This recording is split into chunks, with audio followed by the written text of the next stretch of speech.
Hi guys, this is Athulya and welcome back to my YouTube channel. It's been exactly a year since I've actually moved to Perth, and I believe this is a great time to share my learning and my experiences in terms of a pros and cons video. So if you are 20 something or a 30 something and planning to move abroad or to Australia or to Perth, I'm sure you will be able to relate with this a lot. I have created two of these sort of videos in the past, which I'm gonna link up here and down in the description box for you to check after watching this video. So in today's video, I'll first talk about the pros that I have personally felt, then the cons, and in the end, I'm also going to give you some tips if you are planning to move to Australia or abroad or maybe Perth.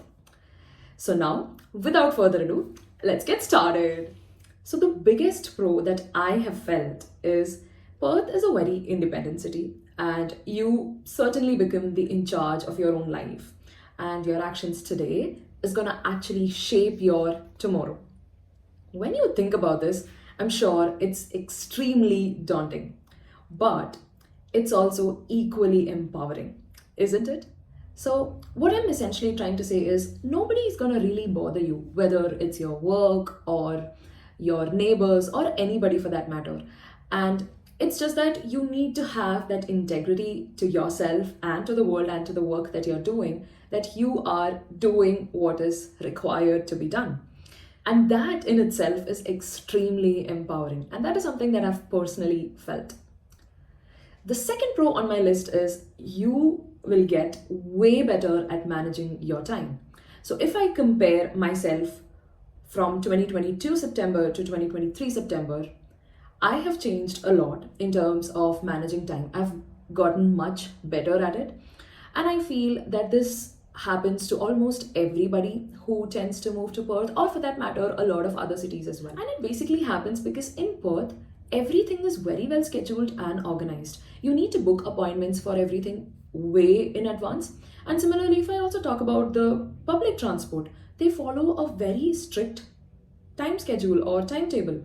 Like, say, for example, if it says that your bus is gonna reach your bus stop at 5:23 p.m., it will be there at 5:23 p.m. It's that, at least from my experience, I can say it's very timely. And especially when you are coming from India, where if the party invite is for 6 p.m., you don't need to really reach before 7 p.m.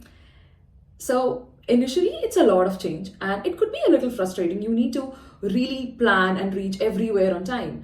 But then eventually, it actually teaches you how to be more efficient with your time. Third on my list is you get extremely good with adulting. I feel this also has a lot to do with your age, as to what age are you in and what phase of life are you in. So when I moved here a year ago, I didn't know a lot of things. I didn't know how to cook. I didn't know how to do laundry or clean the home, or I knew, but I was not very efficient and I did not know a lot of tricks to do things quickly and more efficiently without taking a lot of efforts. So that is something that I believe I've learned a lot, and still there is a lot to learn as well. But what I'm trying to say is you get really good with adulting, because when you're here, apart from your work, you also need to manage your home. So it could be cleaning, cooking, and all of that. You need to be very good with your finances. So you learn budgeting, taxing, and things like that. So yes, there is a lot of work initially, but eventually when you start doing it on a daily basis, you tend to learn all of these things and you become way more self-sufficient and self-reliant, and you don't need to really depend on anyone, which is really cool. The next on my list is extremely unbelievable for me, even now, but from a night owl, I actually became a morning person. Now, majorly because offices here start really early, and I work for Eastern clients, like clients that are based out of Melbourne and Brisbane.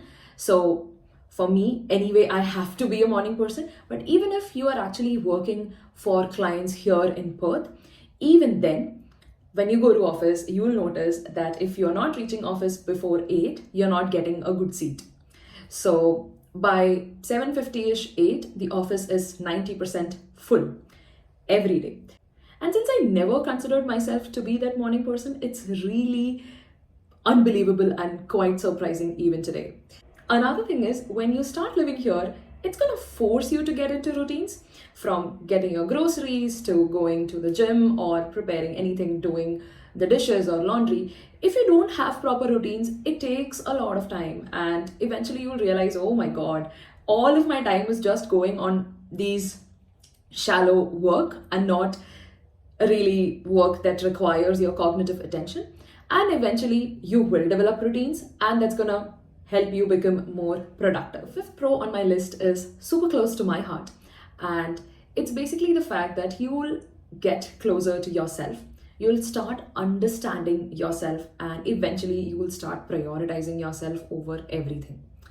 So, why is it so close to my heart? Is because I have always been a people pleaser throughout my life. And I used to always say yes to whatever plans my friends are making or my gang is making.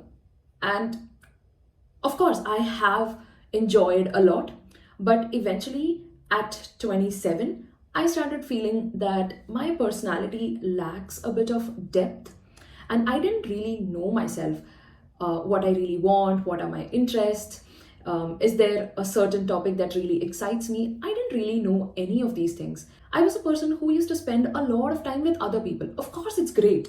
I'm not saying it's not, but I feel as you grow older, you tend to start spending time with yourself, and that's when you feel, okay, it's been 27 years and I don't really know myself. Of course, it's a lifelong journey and you tend to learn new things about yourself every day. But when you start taking efforts consciously to prioritize yourself, to understand yourself, I feel life becomes way more rewarding and you tend to feel more happier. And that is something that I am going through. I'm still learning. I still don't know a lot of things about myself. But I know that I am working on myself and I will eventually get there. So now let's start talking about the cons. So the biggest con that I have personally felt here living in Perth is the fact that Perth is a very driving city. Now, don't get me wrong, we have public transportation, it's great, but it's not as frequent, I would say. I believe it's because the population is not as much, and when it comes to buses, I've hardly seen people actually commuting in buses. Now you have train system, which is great, but if you need to go somewhere close by for which you don't really need a train and you just need to go in a bus, I kind of feel that I have cancelled a lot of my events that I would want to go just because I don't drive yet. So I feel that if you don't drive and if you don't own a car, then there'll be a lot of things that you actually miss on. I mean, of course, you do have cab systems, but cabs are pretty expensive, and maybe you'll take them a few times, but not always. So I feel that there are a lot of meetups that happen in the city and in different suburbs, but just because I don't have a car, I don't really participate in a lot of them. And that is, for me, a very big con.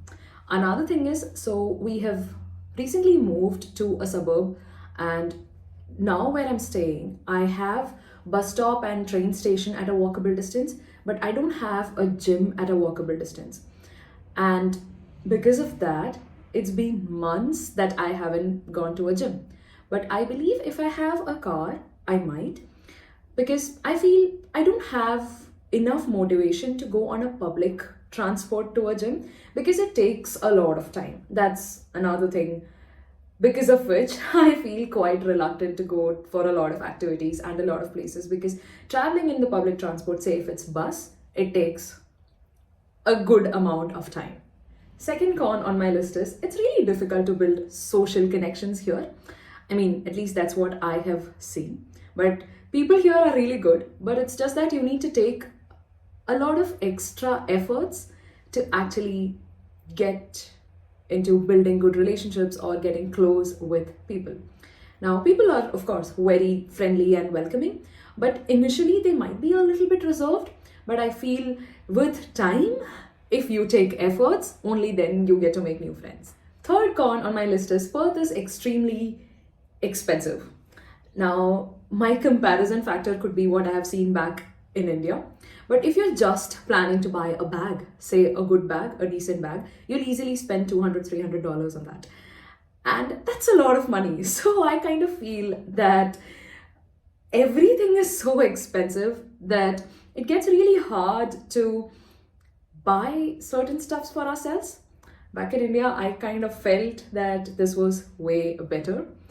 And another example would be the internet.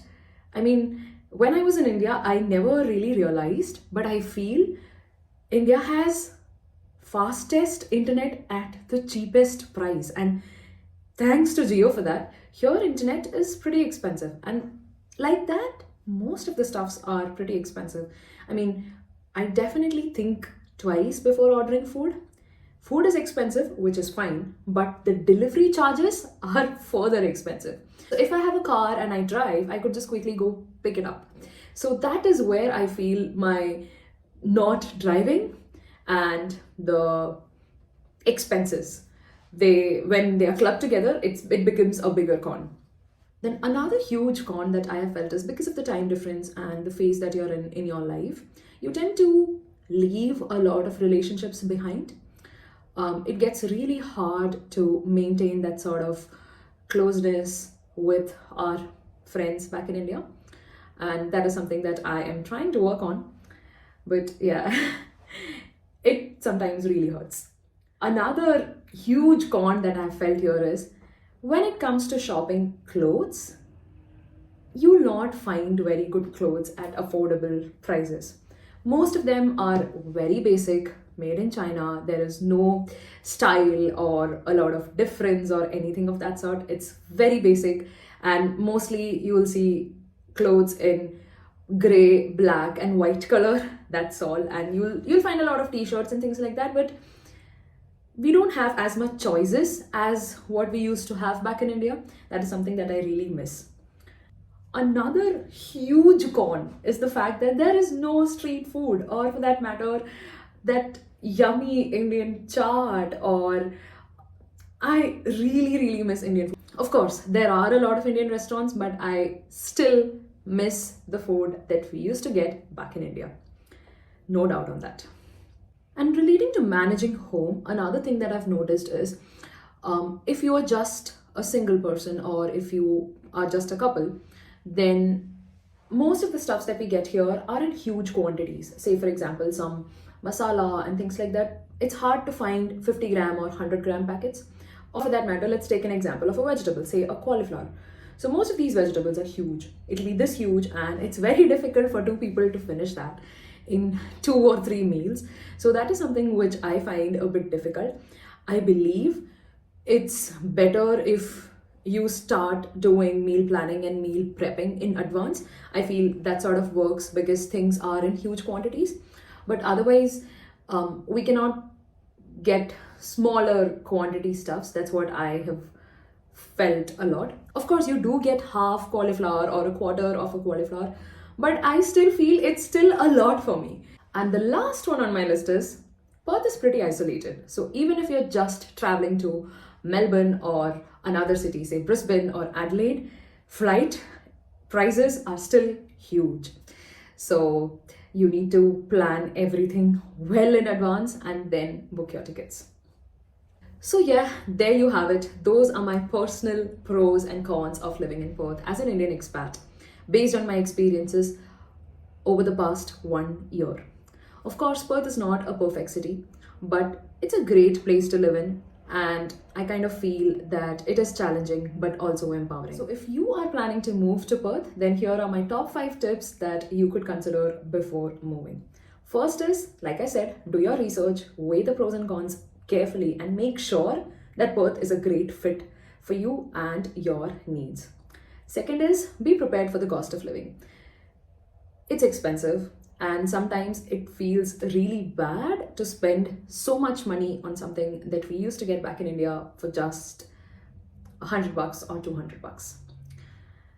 Third is Don't afraid to reach out to the Indian expat community. There are a lot of Indians in Perth and they could really help you with a lot of things, and you can find, and I believe that's a great source of support and friendship.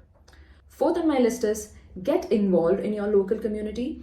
There are a lot of events that happen, and that's a great way to meet people and make new friends.